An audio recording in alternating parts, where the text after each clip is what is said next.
We are told that working hard and not falling victim to distractions will leave us feeling satisfied at the end of the day. If you've ever spent a whole day being productive, you know that this is far from the truth. After a long day of working on ourselves, we don't feel accomplished, just tired. Then we start to ask ourselves, why work so hard when it doesn't feel like it's paying off? This demotivates us to the point where we don't feel like working as hard the next day, and so on, leading us further and further from accomplishing the things that we want to. This obstacle stems from the need to see results instead of focusing on the process. Let's say that you set a goal of getting six-pack abs. You write it down on a list of goals and plan out everything you need to do. You need to eat in a caloric deficit, check. Do a lot of ab exercises, check. And throw in some cardio, check. For the first week of doing this, you have tons of motivation and you actually stick to the plan. But after a week, you look at yourself in the mirror and you look virtually the same. You did the hard work, but you don't feel accomplished or satisfied because you don't see any changes. Because of this, you lose some motivation and focus, so the following week you have a couple of cheat days and you don't work out your abs as much as you should. You look at yourself in the mirror again, same thing. This cycle repeats until you go back to the routine you had before you attempted to get a six-pack, and you ultimately failed. You brush it off by making excuses like, oh, it was too hard, or what was the point when nothing was changing?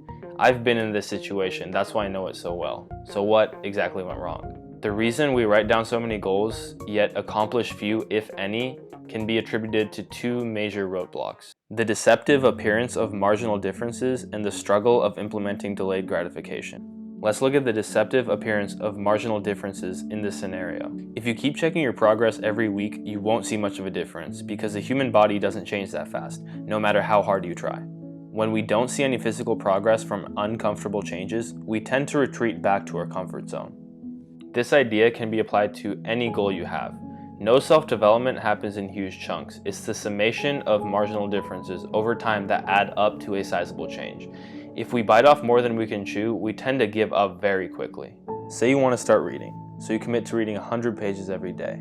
Chances are you won't last a week because this leap is just too large. Instead, make the marginal difference of reading 10 pages a day because you'll have a much higher chance of sticking to this commitment because of how relatively small it is. 10 pages every day will add up and you'll have read 310 pages in a month while building the habit of routinely reading.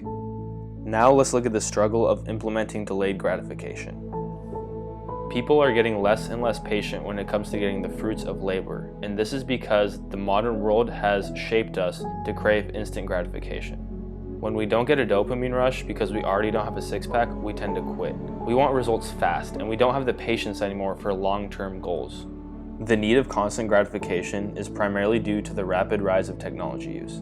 It's obvious that a majority of people are addicted to some form of technology. Some are addicted to their phones, some to TV, and some to video games. We are addicted to these devices because the entertainment industry exploits our dopamine system. They know that feeding us dopamine spikes will keep us hooked and will keep coming back for more. Eventually, we get used to having dopamine spikes all of the time. Thus, the need for instant gratification is born. Technology addiction is the number one obstacle in the way of self-development. It causes us to procrastinate the things we really want to do in the pursuit of comfort. Now, don't get me wrong, I love modern technology. You couldn't watch this video without it. But technology is a double-edged sword. It can make you a dopamine fiend that needs it to feel normal, or it can be the access to virtually unlimited amounts of learning and self-growth. You decide. So what can be done about these two roadblocks in our way? First, consciously remind yourself you're taking a step towards becoming your best self anytime you do something that moves you closer to accomplishing one of your goals. This way, you don't get unmotivated when you don't see progress. Instead, you understand that a sizable positive change only happens with the summation of many marginal differences. Second, a reconfiguration of your dopamine system is necessary to be capable of delaying gratification. Limiting mindless technology use and things like unhealthy foods that don't serve you but only give you pleasure at that very instant is a step in the right direction. This won't be easy. Our brains have been programmed to need instant gratification, but with proper self-discipline, you can reprogram your brain by avoiding things that give you instant gratification to where you will eventually have the patience to wait for the reward of your hard work. By practicing these two things, there's a much higher chance that you'll stay on the path of accomplishing your goals and you'll be satisfied after working hard all day because you know you are getting better. one day at a time. Thanks for watching till the end. I really appreciate it. Like and subscribe if you haven't already, and check out my other videos if you want more on how to upgrade your mind.